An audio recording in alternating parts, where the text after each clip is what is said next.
میرے محترم بزرگوں اور دوستو، ابھی آپ لوگوں نے ایک حدیث سنا، قاری شاکر صاحب نے بھی بتایا، قاری اشتیاق صاحب نے بھی بتایا کہ ان لکل قوم عید وہذا عیدنا، کہ ہر قوم کے لیے، ہر مذہب کے لوگ کے لیے خوشی کا ایک دن ہوتا ہے، تہوار منایا جاتا ہے۔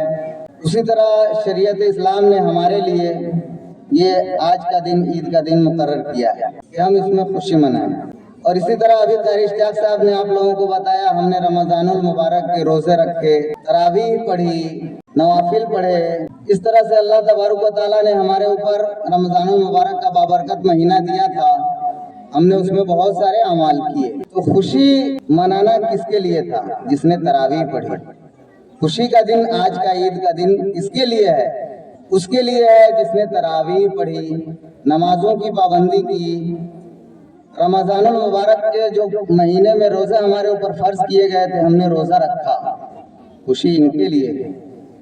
رمضان میں بہت لوگوں نے زکوٰۃ دیا، بہت سارے لوگوں نے ایسے صدقات دیے، غریبوں کی مدد کی، مسکینوں کی مدد کی۔ خوشی ان کے لیے ہے، خوشی ان کے لیے نہیں ہے جس نے رمضان المبارک کے بابرکت مہینے کو پایا اور اس میں اللہ تعالیٰ کی جتنی سے زیادہ ہو سکے نافرمانی کی۔ رمضان میں تراویح ہو رہی ہے، تراویح کی نماز ہو رہی ہے، اس میں بچے گھوم رہے ہیں، نوجوان گھوم رہے ہیں، بوڑھے گھوم رہے ہیں، مسجد میں آنے کی توفیق نہیں ہے۔ اس کے لیے آج خوشی کا دن نہیں، رونے کا دن۔ خوشی اس کے لیے نہیں ہے، خوشی اس کے لیے ہے جس نے رمضان المبارک میں اللہ تبارک و تعالیٰ کے احکام کی فرما برداری کیا ہے۔ اس کے لیے خوشی بالکل نہیں ہے۔ جس کے گھر میں کھانا بنا، اس کے ماں باپ نے اس کو منع نہیں کیا کہ تم کھانا کیوں کھا رہے ہو، روزہ کیوں نہیں رکھ رہے ہو۔ یاد رکھو یہ بات، آج آپ نے اپنے بچوں کو منع نہیں کیا، جو بالغ ہے، جس کے اوپر اسلام کے فرائض عائد ہوتے ہیں، اس نے منع نہیں کیا، گھر میں شوق سے کھانا بننے دیا، خود کھایا، اپنے بچوں کو کھلایا، اور اللہ تعالیٰ کے حکم کی نافرمانی ایک دم کھلے عام کیا۔ اس کے لیے خوشی کا دن نہیں ہے، اس کے لیے کوئی خوشی کا دن نہیں ہے۔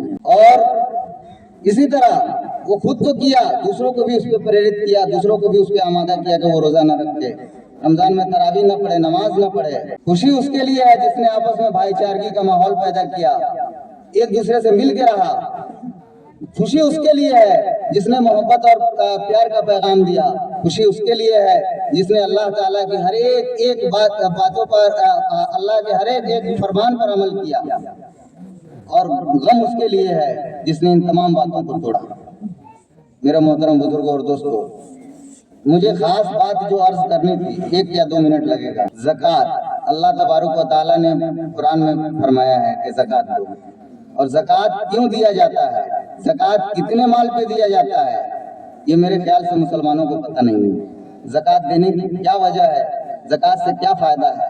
آپ کو ایک بات بتا دوں، زکوٰۃ آپ نہ دیں گے تو اللہ کا کچھ نہ بگاڑ لیں گے، اور زکوٰۃ دیں گے تو آپ اللہ کا کچھ نہیں کر سکتے، آپ اپنے لیے کچھ کر رہے ہیں۔ اگر ہمارے پاس دھن دولت ہے، ہمارے نبی پاک صلی اللہ علیہ وسلم کا طریقہ، پوری زندگی کا آپ سسٹم اٹھا کے دیکھ لیجئے، ہمارے نبی پاک صلی اللہ علیہ وسلم کا طریقہ یہ تھا، رہنا سہنا بڑوں سے نہیں تھا، لگاؤ جو تھا نا مالداروں سے نہیں تھا، اتنا غریبوں کے ساتھ اٹھنا بیٹھنا تھا۔ کیوں تھا؟ اس کے بارے میں کبھی غور کیا ہے ہم لوگوں نے؟ وقت نہیں ہے لیکن بتا دیتا، میں اس کے بارے میں تفصیل پوری بتا دیتا آپ کو۔ الغرض خاص بات یہ کہنی ہے کہ ہمارے پاس، ہمارے گاؤں میں بہت ایسے لوگ ہیں جس کے پاس کروڑوں ہے، لیکن اس کو پتہ ہی نہیں ہے ہم کو کروڑوں میں زکوٰۃ دینا ہے کہ نہیں دینا ہے، 500 روپیہ نکالنا نہیں چاہتا ہے، جبکہ 1 لاکھ میں 2500 روپیہ آپ کے اوپر فرض ہے۔ اگر اس میں سے آپ نے نہیں نکالا تو مال آپ کے لیے جائز نہیں ہے، وہ آپ کے لیے جہنم کا راستہ بنا دے گا۔ قارون سے زیادہ کسی کے پاس خزانہ نہیں ہوگا، قارون سے زیادہ کسی کے پاس خزانہ نہیں ہوگا میرے دوستو۔ 40 اونٹ پر اس کے خزانے کی چابی لادی جاتی تھی، اتنا خزانہ تھا۔ اللہ تبارک و تعالیٰ نے اس خزانے کے ساتھ زمین میں دھسا دیا۔ کیوں؟ حضرت موسیٰ علیہ السلام نے زکوٰۃ دینے کے لیے کہا تھا کہ تم اپنے مال سے اللہ کے راستے میں خرچ کرو، اس نے نہیں خرچ کیا، تو اللہ تعالیٰ سب کو زمین میں نہیں دھسائیں گے، اللہ تعالیٰ سب کو زمین میں نہیں دھسائیں گے۔ ایک نشانی بتا دیا کہ دیکھو میں نے قارون کو دھسا دیا زمین میں، مال کے ساتھ قیامت کے دن تک وہ زمین میں دھستا جائے گا۔